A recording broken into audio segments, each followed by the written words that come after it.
Deputado Reinhold Stephan Júnior, muito obrigado por nos recepcionar aqui no seu gabinete.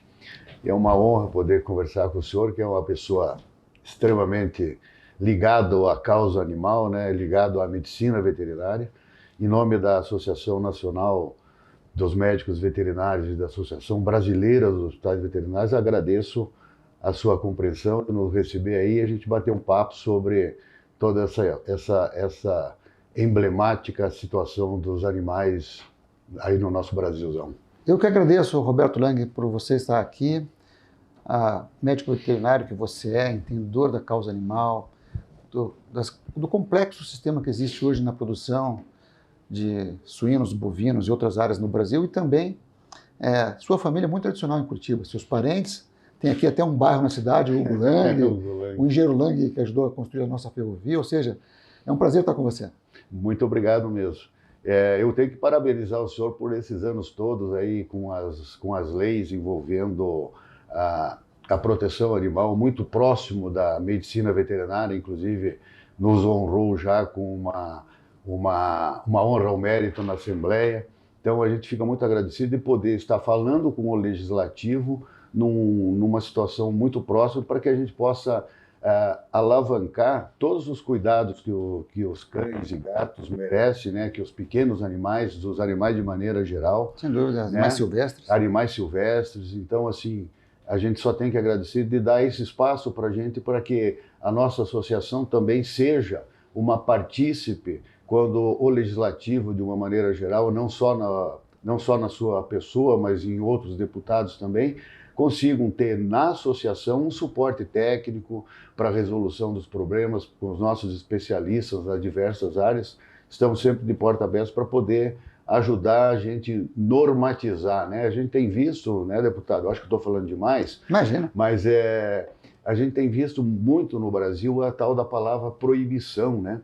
E proíbe isso, proíbe aquilo, e quando se proíbe, normalmente a gente marginaliza as coisas e elas ficam mais ilegais do que elas eram. E continua acontecendo.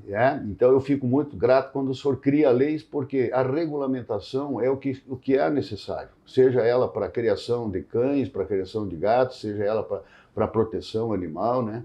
Então, a nossa associação, de novo, se coloca à disposição. Obrigado. Roberto, eu converso muito com o Rodrigo Mira, Sim, que é o médico veterinário que é presidente do conselho. Ele me orienta bastante e eu conheço o Rodrigo desde juventude. Na época eu era campeão paranaense de judô, ele era campeão de natação. E nós viajávamos o Brasil defendendo o Paraná em jogos universitários, em jogos estudantis. Então tem uma longa história, por isso essa facilidade de conversar com o Rodrigo. Mas essa área da proteção animal e também da medicina veterinária, eu sempre tive muito relacionamento. Eu me formei em economia na Federal, mas poucos sabem que eu tinha uma professora de economia, que era a professora Enide, que era presidente da Sociedade Protetora dos Animais. Eu tinha 18 anos na faculdade, e ela me levou para conhecer a Sociedade Protetora dos Animais. Ali eu comecei a entender um pouco da dificuldade, das necessidades que haviam de apoio a essa causa, tanto que eu me elegi vereador com 35 anos, e na época não existia a causa da proteção animal. Eu criei o Conselho de Proteção aos Animais de Curitiba, fiz a primeira lei para a campanha de permanente castração de gatos do Brasil, foi copiada em todos os locais, e várias outras situações que eu acabei fortalecendo a questão da proteção animal. Hoje é uma bandeira, felizmente, levantada por muita gente em todo o Brasil. E tem muita coisa para ser tratada no Brasil. Regulamentações, projetos até que não são especialmente da área, mas que refletem muito em animais. Eu vou dar um exemplo. Eu, como deputado federal, apresentei várias leis nessa área, mas também uma que é para acabar com a fiação aéreas nas cidades.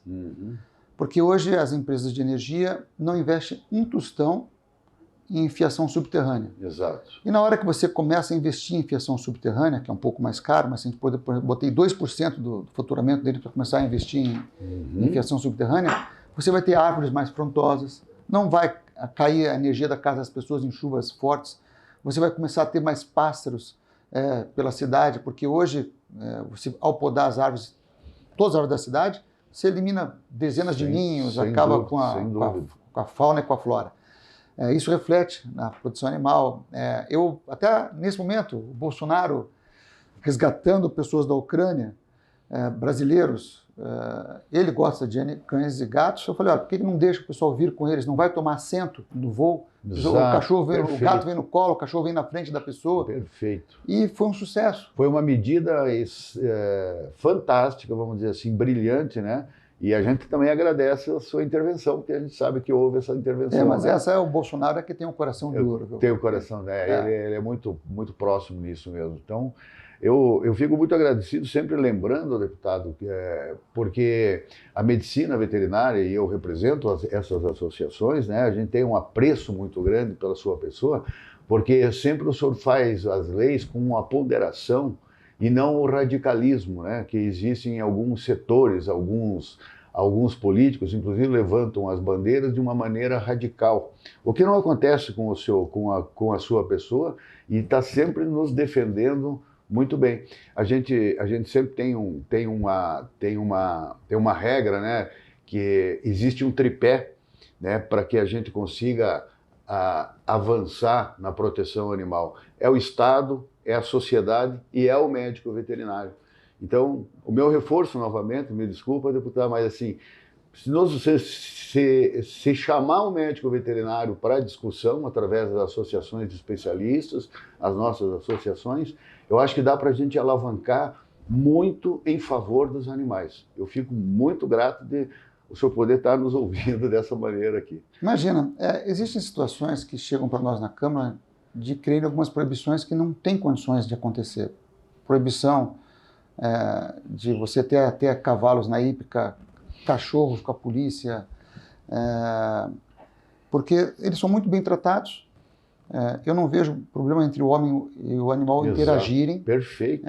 Em você ter um cavalo que salte ou para usar para passeio, ou um cão que faz a questão da vigilância no sentido de também cheirar para ver se alguém transportou alguma substância, alguma coisa ilegal. Perfeito. Tem que haver um equilíbrio. Até mesmo, o pessoal reclama, mas tem que regulamentar a profissão de criador. Claro. Porque se deixar largado é muito pior. E eu sou a favor que você tenha um equilíbrio. Você tem que ter proibição de maltrato, que eu fiz diversas leis nesse sentido. Uhum. Eu fiz para a pessoa poder andar no ônibus e viajar nos aviões com seu animal de estimação, essa lei eu sou autor. Eu quero cada vez que o homem esteja tratando melhor e tendo os animais à sua volta. Perfeito, a gente está no século XXI, né? E essa convivência, ela precisa acontecer. O que não pode é a tal da proibição, né? E a regulamentação, como o senhor fala, eu e todos os meus colegas lá da associação achamos magnífico, porque a partir do momento que está regulamentado, e nós somos legalistas, a partir do momento que está regulamentado, está na lei, vamos cumprir a lei. Se a lei não ficou boa, vamos arrumar a lei. Se a outra lei é ruim, vamos consertar, né, essa outra lei diante de uma visão moderna, né, desse século XXI mesmo. Eu tenho sempre apoiado aquelas pessoas que cuidam dos animais, no sentido de resgatar, de ter abrigo, de ter alimentos. Estou sempre procurando dar suportes a eles, porque eles fazem um trabalho para a sociedade muito importante e também cuidam dos animais com carinho. Então, tem que haver um equilíbrio. Eu adoraria proibir que não se matasse porcos e qualquer gado, mas quem sabe no futuro, o dia que tiver carne, proteínas animais sendo feitas geneticamente. Exato. Mas hoje você não pode fazer isso. Nós temos um problema que é a fome, né? Exatamente. E a fonte tem que haver um equilíbrio. Mas eu acho que o Brasil evoluiu muito nessa área, Roberto. Tem hoje muita gente com essa bandeira, tem um trabalho sendo feito cada vez maior de proteção dos animais silvestres, de cuidados dos animais domésticos, e a tendência é isso evoluir muito. E eu agradeço muito a pessoa que trabalha com a proteção animal, porque elas é que fazem voluntariamente o que o Estado tem que fazer. É ótimo, exatamente. E muitas vezes o Estado fica aquém e a ONG precisa suprir isso. Como eu sempre digo, né, onde existe uma ONG é porque o Estado falhou, né, deputado? Então, as organizações não governamentais, a sociedade, ela precisa estar junto, principalmente quando for a proteção animal, é aquele tripé que eu falei, né, é o poder legislativo e a medicina veterinária. O que nós não podemos é eventualmente proibir as coisas no calor da emoção e sem a parte técnica. Deputado, eu tomei muito o seu tempo aqui, eu agradeço muito a sua recepção e a maneira como o senhor entende a medicina veterinária e essa situação da proteção animal, da causa animal, né? Roberto, muito obrigado a você por ter vindo aqui para a gente poder ter essa conversa. E um forte abraço a você que está nos assistindo e que ajuda a causa animal e ao médico veterinário, que é um suporte importante para nós. Muito obrigado a todos. Até logo.